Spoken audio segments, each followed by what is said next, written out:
আজকে গুঁড়া দুধ দিয়ে এমন গোলাপ জামুন মিষ্টি আপনাদেরকে বানিয়ে দেখাবো, নরম তুলতুলে মুখে দিলেই মিলিয়ে যাবে। হ্যালো, আসসালামু আলাইকুম এভরিওয়ান।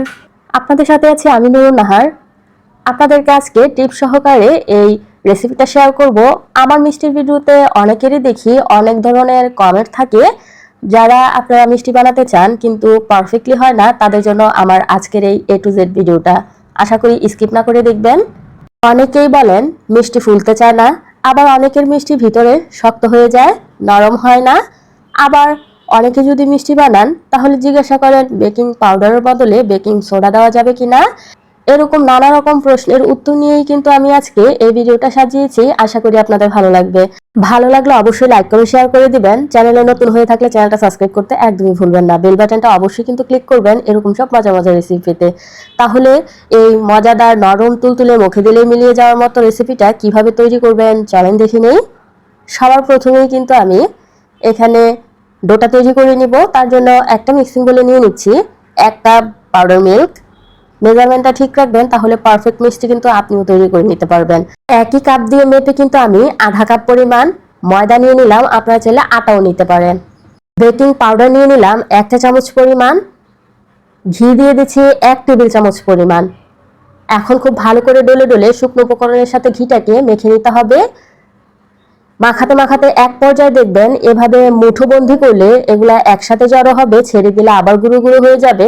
তখনই আমরা ডিম অ্যাড করব। প্রথমেই কিন্তু ডিমটাকে এখানে ভেঙে নিতে হবে। আজকের এই মিষ্টির জন্য আমি 2টা ডিম ইউজ করব, তাই 2টা ডিম আগে ফেটিয়ে নিব।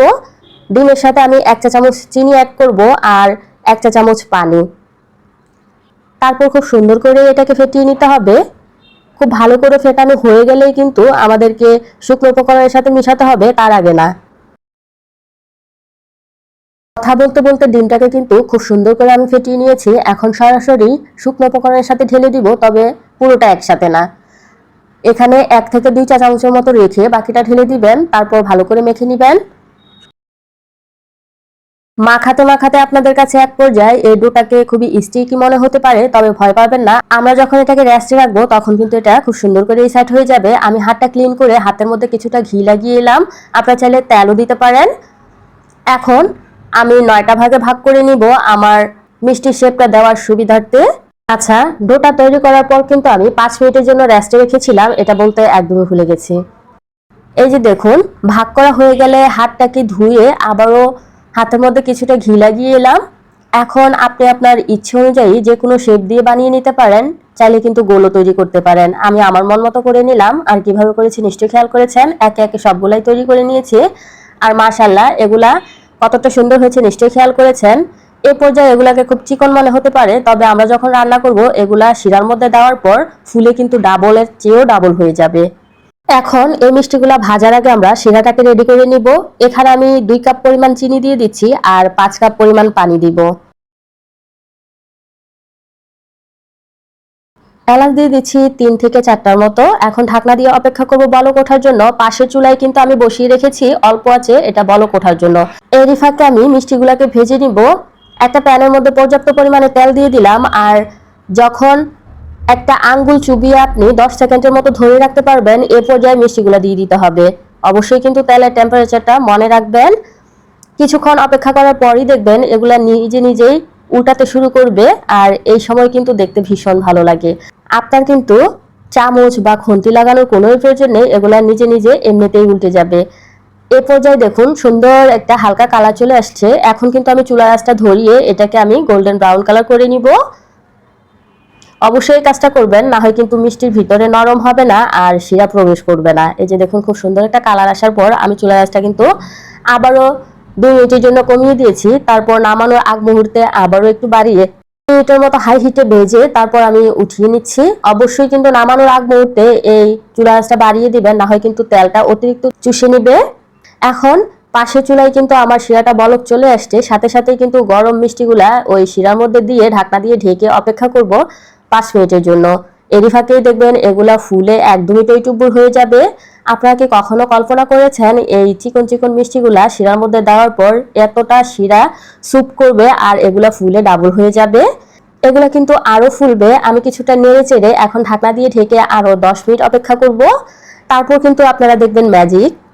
এই মিষ্টিগুলা বানানোর সময় যদি ভাজার প্রসেসিংটা আপনারা খুব মনোযোগ সহকারে দেখেন তাহলে কিন্তু মিষ্টি বানানো একদমই ইজি। তারপরে যদি আপনাদের কোনো সমস্যা হয়, কিছু বুঝতে অসুবিধা হয়, তাহলে আমাকে কমেন্ট সেকশনে কমেন্ট করতে পারেন, আমি নিশ্চয়ই রিপ্লাই দিব। 10 মিনিট আরো কুক করার পর দেখুন এগুলা কিন্তু আরো আরো আরো ফুলে ডাবল হয়ে গেছে। এই যে দেখুন কতটা রসালু টইটুব্বুর হয়ে আছে, একদমই রস খেয়ে কতটা সুন্দর লাগতেছে, নিশ্চয়ই খেয়াল করেছেন, একদমই দোকানের মিষ্টির মতো। এখন খুবই কমন একটা প্রশ্নের উত্তর আপনাদের আমি দেই। আপনারা অনেকেই আমাকে প্রশ্ন করেন বেকিং পাউডারের বদলে বেকিং সোডা দেওয়া যাবে কিনা। অবশ্যই দেওয়া যাবে, তবে বেকিং পাউডারটা আমরা কিন্তু এখানে 1 চা চামচ দিয়েছি। আপনারা যদি বেকিং সোডা দেন তাহলে 2 চিমটি পরিমাণ দিবেন। 2 আঙ্গুলের মাঝখানে চিমটি দিয়ে নিলে যতটুকু হয় ঠিক অতটুকুই আপনারা 2 বারে নেবেন। অনেকে বলেন বেকিং পাউডার বেকিং সোডা ছাড়া হবে কিনা, অবশ্যই হবে, তবে এতটা ফুলবে না। আচ্ছা, মিষ্টিগুলা হয়ে যাওয়ার পর ঢাকনা দিয়ে ঢেকে কিন্তু আমি 2 ঘন্টার জন্য ঠান্ডা হওয়ার জন্য একটা সাইডে রেখে দিয়েছিলাম। আপনারা চাইলে সারা রাতও রাখতে পারেন, কোনো সমস্যা নেই। এই যে দেখুন কতটা সুন্দর আর লোভনীয় লাগতেছে। পরিবেশন করার জন্য উপর দিয়ে কিছুটা আমি ইনস্ট্যান্ট মাওয়া বানিয়ে নিয়েছি গুঁড়া দুধ আর ঘি দিয়ে, এটাই দিয়ে দিলাম উপর দিয়ে। আপনারা চাইলে স্কিপ করতে পারেন, তবে এটা দিলে দেখতে যেরকম সুন্দর লাগে খেতেও কিন্তু টেস্ট অনেক গুণে বেড়ে যায়। এই যে দেখুন একটা মিষ্টি কাছ থেকে দেখাচ্ছি কতটা পারফেক্টলি হয়েছে, নিশ্চয়ই খেয়াল করেছেন, একদমই কিন্তু তুলোর মতো নরম, মুখে দিলেই মিলিয়ে যাবে। এখন ভিডিওর মধ্যে অনেকেই এসে কমেন্ট করতে পারেন মিষ্টিগুলো তো এত বড় দেখলাম, এত ছোট হলো কিভাবে। আপনারা একবার বানিয়ে দেখেন। আমি বলবো অবশ্যই বানিয়ে দেখবেন, তাহলে এই সন্দেহটা দূর হয়ে যাবে। মিষ্টি ভাজার সময় কিন্তু অনেক চিকন থাকে, একটু লম্বাটে দেখা যায়, কিন্তু শিরার মধ্যে দেওয়ার পর শিরা খেয়ে একদমই টইটুব্বুর হয়ে যায়, যার কারণে এটা গোলুমলু হয়ে যায়, মোটা হয়ে যায়, যার কারণে একটু খাটো দেখা যায়। কিন্তু মিষ্টি কিন্তু একদমই পারফেক্ট আছে। আপনারা এই রেসিপি ফলো করে একবার তৈরি করলেই বুঝতে পারবেন আশা করি। এই যে দেখুন মিষ্টির ভিতরটা কতটা জালিদার হয়েছে, একদমই দোকানের মতো। আর এটা কিন্তু দোকানের চেয়ে কোনো অংশে কম না। একবার হলেও অন্তত পক্ষে বানিয়ে দেখবেন, এরপরে আপনারা এসেই আমার ভিডিওতে আমাকে ধন্যবাদ দিতে বাধ্য হবেন। অনেকেই বলেন আমার রেসিপি ফলো করে বানালে পারফেক্টলি হয় প্রথমবারেই, আবার অনেকে বলেন অনেকবার চেষ্টা করেছেন হয় না। আসলে মিষ্টি বানানোটা আপনাদের হাতের কাজ। আমি আমার মিষ্টি বানানোটা আপনাদের সাথে শেয়ার করি, এটা আপনারা পারফেক্টলি যদি চেষ্টা করেন তাহলে হয়, একটু ভুল হলে হয় না, এটা কিন্তু আমার দোষ না। আপনারা রেসিপিটা ফুল চেষ্টা করবেন, পুরোটা আগে দেখবেন, তারপর চেষ্টা করবেন, আশা করি আপনার মিষ্টিটাও পারফেক্টলি হবে।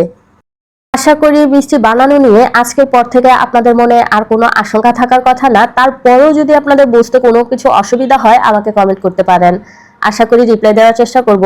এর পরবর্তীতে কোন ধরনের মিষ্টি ভিডিও আপনারা দেখতে চান এটা চাইলেও কিন্তু কমেন্ট করতে পারেন, আমি নিয়ে আসার চেষ্টা করব। আজ এ পর্যন্তই, সবাই ভালো থাকবেন, আমার জন্য দোয়া করবেন, আমার চ্যানেলের সাথেই থাকবেন। ফেসবুক পেজ থেকে দেখে থাকলে অবশ্যই ফলো দিয়ে আমাকে সাপোর্ট করবেন। তাহলে সবাই ভালো থাকবেন, আজ বিদায় নিচ্ছি, দেখা হয়ে যাবে নেক্সট কোনো ভিডিওতে। ততক্ষণ পর্যন্ত আল্লাহ হাফেজ।